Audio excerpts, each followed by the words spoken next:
सूरज चव्हाण ज्या माणसानं बाहेर आई बहिणीवरनं शिवे देऊन नाही ती अश्लील करून गोष्टी फेमस झाला. मागच्या व्हिडिओमध्ये मी ह्याला रोस्ट केलं कारण मला माहिती होतं हे किती गुणाचं आहे. याची पुण्यात चाललेली हवा बघून मला वाटलं की ह्याला जास्त ब्रुटल रोस्ट करायला नको, पण ह्याला नुसता रोस्ट नाही केला पाहिजे, ह्याला डायरेक्ट करपवला पाहिजे. दुनिया गोल आहे. नाही म्हणजे हा पहिल्यांदा पुण्यात होता, पुण्यात ह्याची गर्लफ्रेंड ह्याला वैतागली, तिनं सोडून दिलं. नंतर हा थायलंडला गेला, थायलंड ह्याला वैतागलं. नंतर हे केरळला गेलं, केरळ ह्याला वैतागलं. नंतर हे परत पुण्यात आलंय आणि आता अख्खा महाराष्ट्र ह्याला वैतागलाय. आई बाप पण म्हणत असतील तिकडे बाहेर बोंबलत फिरत होता ते चांगलं होतं, आल्यापासून आमच्या डोक्याला ताप करून ठेवलाय. आपल्याला तर माहितीच आहे, हॅशटॅग गरीबाचं पोरग सूरज चव्हाण बिग बॉस मराठी जिंकले. सूरज चव्हाणला बिग बॉसची ट्रॉफी मिळाली, सूरज चव्हाण जिंकला, त्यामुळे अख्खा महाराष्ट्र खुश आहे. फक्त 2-3 लोक सोडली तर. हा होता महेश मोठे, ज्याला मी आधीच्या व्हिडिओमध्ये रोस्ट केलंय. ना म्हणजे खुशी ना खुशीपर्यंत ठीक आहे, पण एखाद्याच्या बुडाला एवढी आग कशी काय लागू शकते. कमेंट सेक्शन ऑन ठेवून रील टाकली, सूरज चव्हाण बिग बॉस मराठीची ट्रॉफी कशी काय डिझर्व करत नव्हता. ह्यांच्या बुडाला नुसती आगच नाही लागली, खाज पण सुटली. एकाचं नाव आहे चांप दर्शू. भावा नुसतं नावात चांप पासून काय होत नाही, त्यासाठी गरीबाच्या घरात जन्म घ्यायला लागतो. आणि या भावाला एवढी घाय झालती की सूरज चव्हाणची ट्रॉफी बारामतीला यायच्या आधी त्यानं इंस्टाग्रामला रील बनवून टाकली. सूरज चव्हाण बिग बॉसची ट्रॉफी डिझर्व करत नाही. फक्त त्याची गरिबी बघून त्याला सपोर्ट केलतो, पण आता त्याला श्रीमंत झाले. आता बुक्कीट टेंगुळ ऐकू ऐकू किती दिवस सपोर्ट करता. यालाच मराठीत बोलतात चारा टाकून. अख्ख्या महाराष्ट्रानं मान्य केलं की सूरज चव्हाण बिग बॉसचा विनर आहे. कलर्स मराठीनं त्याला ट्रॉफी दिली, 14-15 लाखाचं बक्षीस दिलं.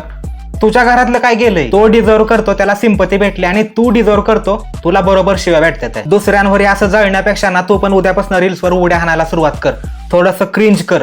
तुला पण बोलवतील बिग बॉस वाली, नाहीतरी तुला सूरज चव्हाणची मिमिक्री करायला जमतेच की. माझ्यासारखा मोठा माणूस एकदा म्हणलेला गो विथ द फ्लो, आणि कधी कधी मोठ्या माणसांचं पण ऐकत जा. तोंडाला येईल ती बोलायला तू काय अजितदादा पवार नाही. तुला काय वाटलं, तुला एकट्यालाच ह्या गोष्टीचा राग आलाय का सूरज चव्हाण ट्रॉफी जिंकला? त्या अंकिताला पण आलाय, पण हसती ना सगळ्यांच्या पुढं, हसती ना. मराठीमध्ये एक म्हण आहे, काना मागून आली आणि तिखट झाली, आणि हा तिखटपणा जास्त दिवस टिकत नसतो. मला काय म्हणायचंय समजतंय ना, लक्षात घे, समजून घे, नाहीतर तुला आणि त्या सूरज चव्हाणच्या ऑडियन्सला डिफरन्शिएट कसं करणार. माझ्या मागांना काय उबाळा हो, आज सुट्टी आहे माझी. हा एकटाच नाही, याच्या बरोबर अजून एकानं रील्स मध्ये कोलॅबरेशन केलं. ह्याचा एक मित्र आहे ओंकार शिंदे, हा पण या कुकर्मामध्ये सामील होता. मला माहिती नाही तुम्हाला दोघांना काय सिद्ध करायचं होतं, पण ह्या भावानं माझं नाव खराब केलं. काय दिवस आलते, ओंकारला रोस्ट करायला लागते. सूरज चव्हाणला रोस्ट करायला, क्रिटिसाइज करायला, तो ट्रॉफी डिझर्व करत नाही हे सांगायला तुम्ही काय स्वतःला कलाकार समजताय का? कलाकार समजताय स्वतःला? त्या दोघांनी आणि त्या महेश मोठेनं काय केलंय हे आपण डिटेलमध्ये बघणारच आहे, पण त्याआधी मी तुम्हाला सांगा मित्रांनो, आता बँक निफ्टीची एक्सपायरी पण बंद होणार आहे, त्यामुळे तुमचा पैसा तुमची जबाबदारी, आणि सूरज चव्हाण अख्ख्या महाराष्ट्राची जबाबदारी. बघूया महेश मोठे सूरज चव्हाणला काय म्हणला. कोण कोण असं ज्यानं कधीच बिग बॉस बघितलं नाही किंवा त्याला बिग बॉस आवडतच नाही. आता विषय असा आहे की महाराष्ट्रातला असा कोणच नाही राहिलं की त्यानं बिग बॉस बघितलं नाही. त्यामुळे तो आता कोण बिग बॉस बघितलंय, कोण बिग बॉस नाही बघितलं, हे असा उघडा बोंबलत आलाय ट्रॅव्हल घेऊन. तुझं कोण ऐकायला मोकळं नाही. सूरज चव्हाण ज्या माणसानं बाहेर आई बहिणीवरनं शिवे देऊन नाही ती अश्लील करून गोष्टी फेमस झाला. सूरज चव्हाणनं कोणालाही आई बहिणीवरनं शिव्या दिल्या नाही. तू एखादी रील मला पाठव, मी स्वतः मान्य करतो आणि माझी व्हिडिओ डिलीट करून टाकतो, नाहीतर तुला असा फुलता पाडून हाणला पाहिजे माणसांनी. एवढंच माझी इच्छा आहे फक्त, बाकी काय नाही. खरं सांगतो तुम्हाला, सूरज चव्हाणनं आजपर्यंत कुठल्याही कुणाच्याही आई बहिणीला शिव्या दिल्या नाही. तो क्रिंज करतो, मान्य, अख्ख्या महाराष्ट्राला माहित आहे. तो क्रिंज व्हिडिओ बनवतो, तो कसा पण उड्या हाणतो, काय पण बोलतो, पण कुणाच्या आई बहिणीला शिव्या देत नाही. समजून घे महेश मोठे, तू पण समजून घे. नाही ती अश्लील करून गोष्टी फेमस झाला. अश्लील या शब्दाचा अर्थ कळतोय का? नसेल कळत तर स्वतःला आरशात बघ. तू ज्यावेळेस जन्माला आला त्यावेळेस घरचे असेच म्हणले असतील अश्लील जन्माला आलंय. आणि बिग बॉसच्या घरात गेल्यावर 2 शब्द काय मया ममतानं बोलला नाही तर लगेच लोकांनी त्याला डोक्यावर घेतलं. 1 मिनिटासाठी तुझ्यासारखं असं रील्सवर कोण पण फेक वागू शकतं, पण 70-80 दिवस त्या घरात फेक वागणं अवघड असतं. त्यात सूरज चव्हाण सारख्यासाठी तर लय अवघड गोष्ट आहे. असं नाही की तो 2 शब्द मायाचे बोलला मग फेमस झाला.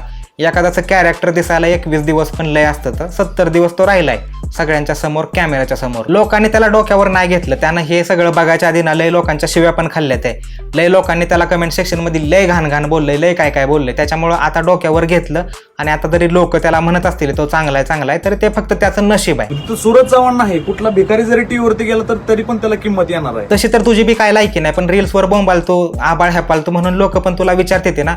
लोकांनी पण तुझं पॉडकास्ट घेतलं ना, मला त्या पॉडकास्टवाल्यांना सांगायचं की हे जे जर असेच जर चालू राहिलं ना सगळं, तर त्या तुमच्या व्हिडिओ पण डिलीट करून टाकायला लागतील लवकर. काय गरीब घरचा पोरगा काय अश्लीलता करून फेमस झालाय. परत एकदा सांगतो, अश्लील या शब्दाचा अर्थ स्वतःला आरशात बघून कळल तुला, आणि नाही तर तुझ्या घरच्यांना विचार अश्लील म्हणजे काय असतं, ते सांगतील तुला. शिव्या देऊन नाही ते व्हिडिओ बघा ना तुम्ही, तुमच्याच आई बहिणीच्या अब्रूकडून फेमस झालाय, आणि तुम्ही त्याच पोरा डोक्यावरती घेतल्याने नाचवताय.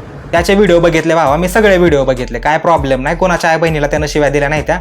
आणि तू असा कुठं बाहेर दिसू नकोस आता, नाहीतर असाच उघडा करून हाणतील. फक्त टावेलच घेतलाय आणि खाली पॅन्ट बिंट असली तर ती पण काढतील. दीपक कलालच्या पण वरची अवस्था होईल तुझी. पुण्यातले बी सगळे रील स्टार सूरजला सपोर्ट. पुण्यातल्या रील्सवाल्यांनी ह्याला भाकरी टाकली नाही म्हणून ह्याला जराशी जलसी फिरवते. समजू शकतो तुझ्या भावना मी, पण असं पण तुला कोण विचारणार नाही. हे असलं करून तर मग कोणच विचारणार नाही. जे विचारते ते ना ते पण विचारायची बंद होतील.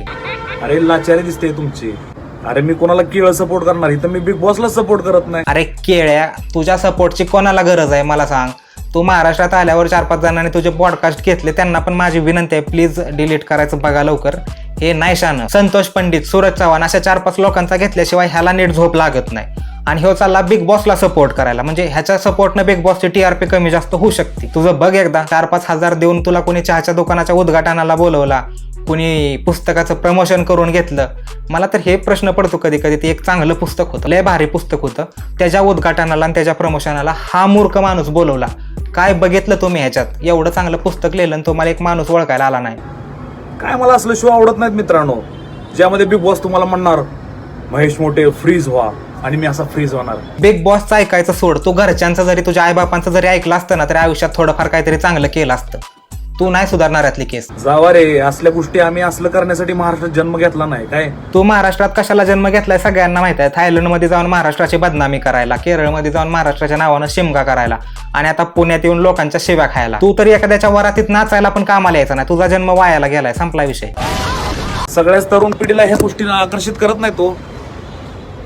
इथं बाकी पण महत्वाची कामं करायची आहेत महाराष्ट्रात, काय बाकी पण गोष्टी आहेत. तू काय महत्वाची कामं नाही ती केली तरी चालते. ती तुझं इंस्टाग्राम अकाउंट डिलीट कर आणि घरी जाऊन काम कर, नाही तर तिकडे शेती बिती असली तर तिकडे शेती कर. महाराष्ट्रातली लोक बघतील महाराष्ट्राला काम, अजून दुसरी काय कामं करायची ती. तुझ्या वाचून ना महाराष्ट्राचा GDP खाली आलता, ना महाराष्ट्राचं GST कलेक्शन कमी झालं, ना महाराष्ट्राच्या इकॉनॉमीवर काय फरक पडला. तू माघारी आलाय तेव्हापासून 3-4 टायमिंगचं अन्न जास्त जातंय, शेतकऱ्यांना त्रास उगत. Big boss Suraj DP. ह्याची खरी स्टोरी मी तुम्हाला सांगतो. माणूस थोडं का होईना बोलून जातो, शेवटी म्हणलाच डीपी. ह्याचा खरा प्रॉब्लेम काय माहिती आहे का? धनंजय पवार DP हा आणि तो जुने मित्र आहे ते, म्हणजे ते टिकटॉकच्या जमान्यापासून ही छपरी चाळे करते. ते टिकटॉकवर झाले, रीलवर झाले, आणि आता त्याचा मित्र तो DP एवढा फेमस झाला, बिग बॉस मध्ये गेला, सगळं त्याचं व्यवस्थित चालू आहे. मग हा बोंबलत केरळमधनं महाराष्ट्रात आला, तेवढ्यासाठीच आलाय फक्त की ह्याचा मित्र बिग बॉस मध्ये गेला आणि फेमस झाला. पण बिग बॉस मध्ये गेल्यावर जरा जास्त नाव झालं, मग ते बघून हे इकडे आलंय बोंबलत. आणि आता ह्याला म्हणायचं होतं DP ला, पण हे म्हणलं त्या सूरज चव्हाणला आणि घेतल्या शिवाय. आता एवढं सगळं झालं, याच्यानंतर भावाला अक्कल आली. मग दुसऱ्या दिवशी हा उठून कपडे घालून पांढरा शर्ट एकदम इस्त्रीचा आला परत रीलवर बोंबलत. मी सूरज चव्हाणची माफी मागतोय बरं का. तुला नुसती माफी मागायची गरज नाही, त्याचा जाऊन घे एकदा आदर्श. नाही म्हणजे ह्याला एकदा तुडवला पाहिजे माणसांनी पालता पाडून, त्याशिवाय ह्याच्या डोक्यातल्या तारा आहे ना फिट होणार नाही त्या व्यवस्थित.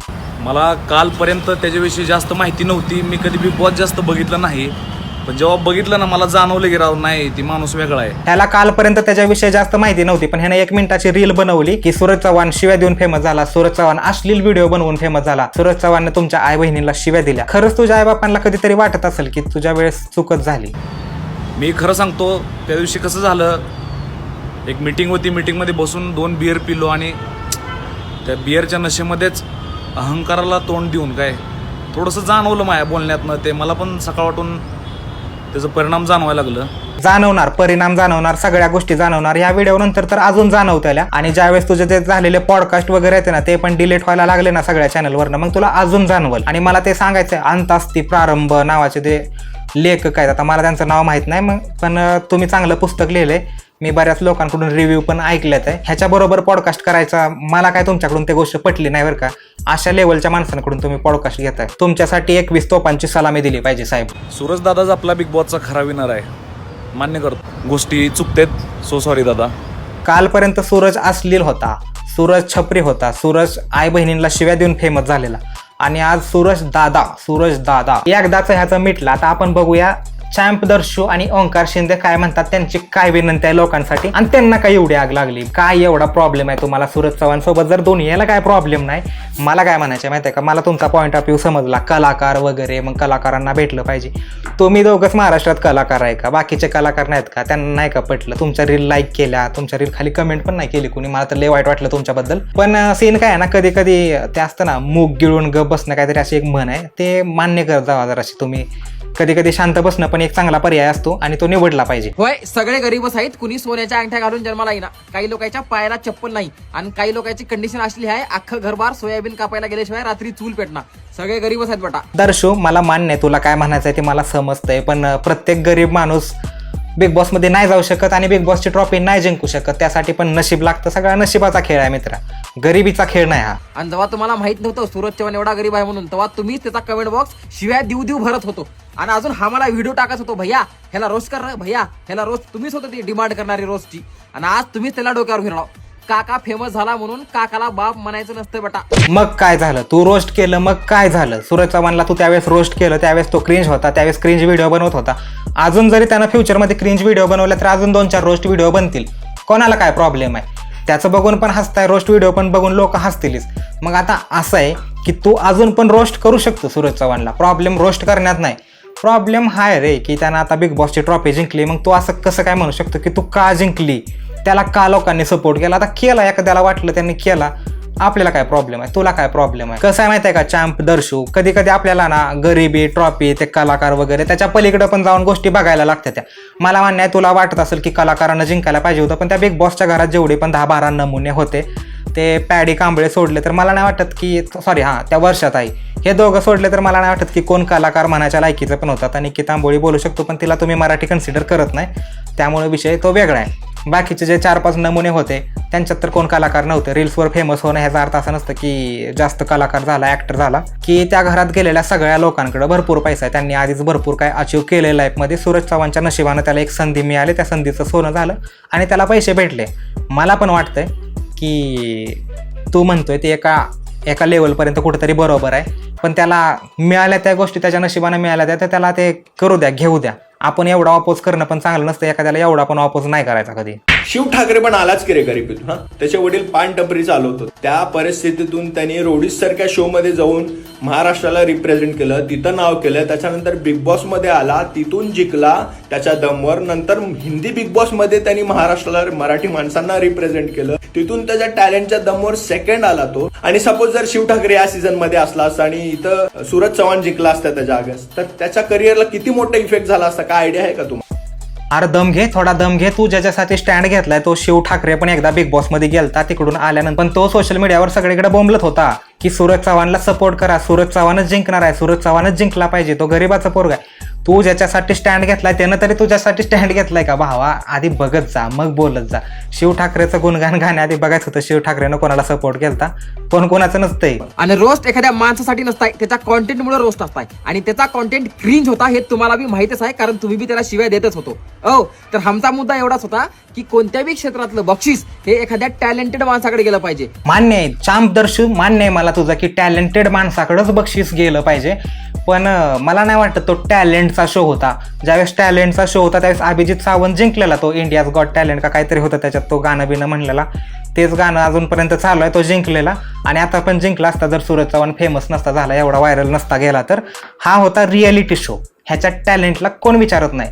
रियालिटी शोमध्ये त्याची रियालिटी लोकांना आवडली, लोकांनी त्याला वोट केलं. थोडंसं समजून घे भावा, भावनांच्या भरात आपण काय बोलतो त्याचं आपल्याला थोडंसं वाटलं पाहिजे. नसते हो. भले एक सूरज चव्हाण आज मराठी बिग बॉस जिंकला असेल, पण कुठं तर हजारो लाखो मराठी कलाकार हारले असं मला वाटतं. हजारो लाखो कलाकारांच्या वतीनं तुम्ही इथं बोलायला लागलाय, मला सांगा हजारो लाखो कलाकारांना त्यांचं तोंड नाही, सगळी दुनिया त्याला सपोर्ट करायला लागले, ते सगळे कलाकार त्याला सपोर्ट करायला लागले, आणि तुम्ही दोघं का म्हणून वाईट होताय? तुम्ही का सेव्हियर झालाय? तुम्हाला काय भेटणार आहे?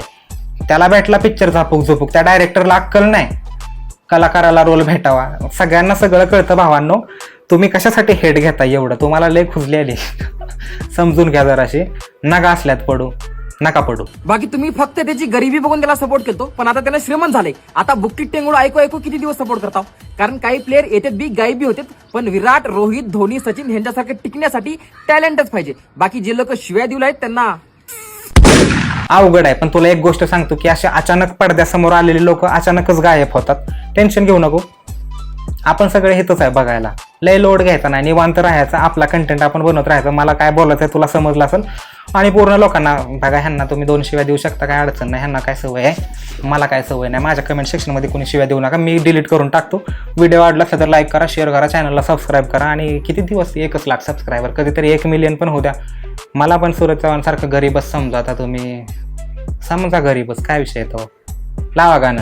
अरे तू शांती ठेव, पण मी त्या रंबेला पटवणार आहे यार. काय दान काय तो अशी बी दिसतीस तशी बी दिसतीस